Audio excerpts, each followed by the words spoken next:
Street ফুডের মধ্যে ঝালমুড়ি এবং ফুচকা ছাড়া কিন্তু তেমন একটা কিছু খাওয়া হয় না।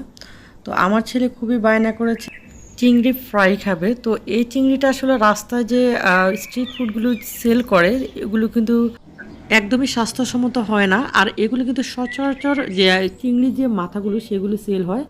তো সম্পূর্ণ চিংড়িটা খুব একটা সেল হয় না, হলেও কিন্তু কম হয়।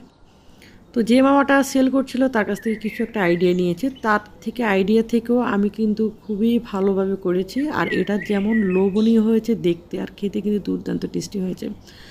আসসালামু আলাইকুম প্রিয় দর্শক, আশা করছি দূরে এবং কাছে, দেশে এবং দেশের বাইরে থেকে যে যেখান থেকে আমার ভিডিওটি দেখছেন সবাই ভালো আছেন।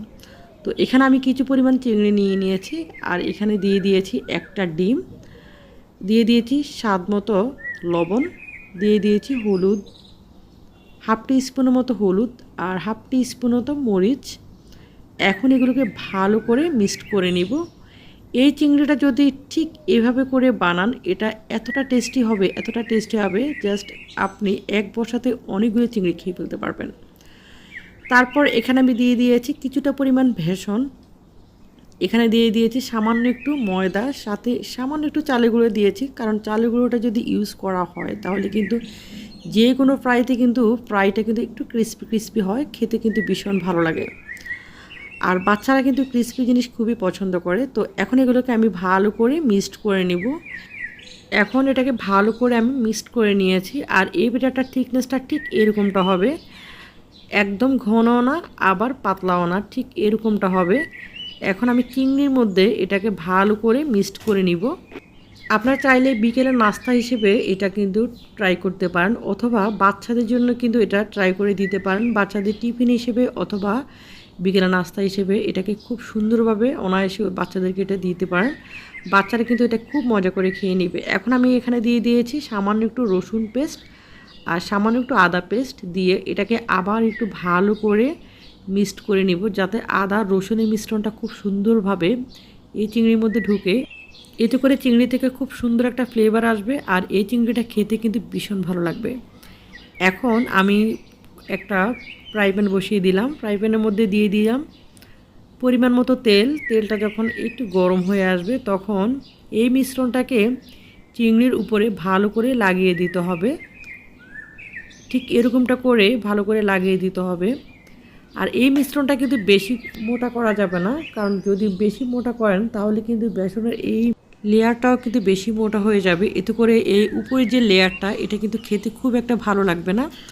আপনারা চাইলে এটার সাথে সস ইউজ করতে পারেন, সয়া সস, টমেটো সস এগুলো কিন্তু ইউজ করতে পারেন। এগুলো ইউজ করলে কিন্তু ভালো লাগবে, টেস্টটাও ভালো আসবে। তো এখন আমি একে একে করে সবগুলো চিংড়ি দিয়ে দিলাম। এখন চুলাটাকে ফার্স্টে হাইটে রেখে তেলটা যখন অনেক গরম হয়ে যাবে তখন চিংড়িগুলোকে দিয়ে চুলাটাকে একদম মিডিয়াম টু লো হিটে রাখতে হবে।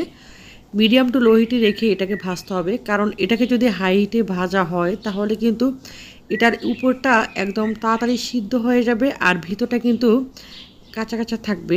আর এটা যে উপর যে বেসনের যে লেয়ারটা সেটা কিন্তু ক্রিস্পি হবে না, সেটা কিন্তু একদম নরম নরম থেকে যাবে। তার জন্য এটা কিন্তু খেতে খুব একটা ভালো লাগবে না। তো এটাকে চুলাটাকে একদম মিডিয়াম টু লো হিটে রেখে এটাকে আস্তে আস্তে করে ভাজতে হবে। ভাজলে কী হবে, এটা একদম ক্রিস্পি হয়ে যাবে। আর যখন এটা মুখে দেওয়া হবে একদম ক্রিস্পি লাগবে, খেতে কিন্তু অন্যরকম টেস্ট হবে। উপরটা যেমন ভালো লাগবে, চিংড়ির ভিতরের অংশটা কিন্তু খেতে ভীষণ ভালো লাগবে। আর আমি আরেকটা কথা বলছি, সেটা হচ্ছে আমি আরেকভাবে এটা ভাজি, সেটা হচ্ছে সেটার সাথে আমি কিন্তু ফিশ সস যেটা সেটা কিন্তু ইউজ করি। ফিশ সসটা ইউজ করলে কি হয়, এটার ফ্লেভারটা খুবই সুন্দর আসে আর খেতেও কিন্তু ভীষণ ভালো লাগে। এখন এটাকে আমি ভালো করে কিন্তু ভেজে নিচ্ছি, উল্টিয়ে পাল্টিয়ে একদম ভালো করে ভেজে নিচ্ছি। যারা আমার ভিডিওটি দেখছেন যদি বিন্দুমাত্র ভালো লাগে প্লিজ ভিডিওতে একটি লাইক দিবেন, আর যদি ভালো লাগে প্লিজ একটি কমেন্টস করে যাবেন। আর যদি ভিডিওটিতে নতুন দেখে থাকেন অথবা আমার চ্যানেলটি নতুন দেখে থাকেন, চ্যানেলটিকে সাবস্ক্রাইব করার অনুরোধ রইল আর পাশে থাকা নোটিফিকেশন বেল আইকনটি অল করে দিবেন। এতে করে আমি যখন নতুন কোনো ভিডিও আপলোড দিব আপনার ইউটিউবে সর্বপ্রথম আপনি নোটিফিকেশন আকারে পেয়ে যাবেন। তো এগুলো কিন্তু আমার ভাজা শেষ, দেখুন এটা দেখতে কতটা লোভনীয় হয়েছে আর খেতে কিন্তু দুর্দান্ত হয়েছে। রাস্তার মামাদের থেকে কোনো অংশে কম হয়নি, বরঞ্চ আরও মজা হয়েছে, আরও দেখতে লোভনীয় হয়েছে। আসসালামু আলাইকুম।